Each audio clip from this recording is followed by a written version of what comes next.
Баян Зэрэг гишүүн нэмж хариулъя. За ашигт малтмлын хууль дээр ерөөсө тодорхой байгаа.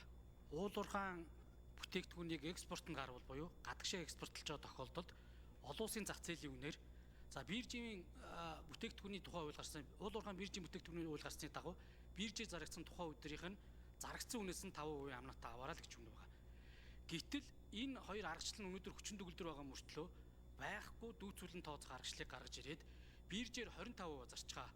Бусад 75% биржийн бус аргаар зараад тэр нь өндөр үнэтэй байгаа мэдээж. Тэрийг биржээр зарсан доогуур үнэн дээр тооцоолж тэр хэмжээгээр амнаатыг тооцъё гэж байгаа. Би ганцхан жишээ хэлье. 8-9 сард Эрдэнэс таван толгой компани 1.8 их 80 төгрөгийн биржийн бус байдлаар зарагдсан нүүрсэн дээрээс татварын ерөнхий газар 163.9 тэрбум төгрөгийн хасалт бууруулалт хийж хагаад амнаат тооцсон. Энэ нь улсын төсөвт орох ёстой 15.2 тэрбум төгрөг жишээ нь хороогүй байхгүй. Энэ байдал ингээ үргэлжлэн явж байна. Одоо энийг хурдан засъя л гэдэг шаардлага. Улсын хурлын гишүүн Хөрөлбаатарын Баасан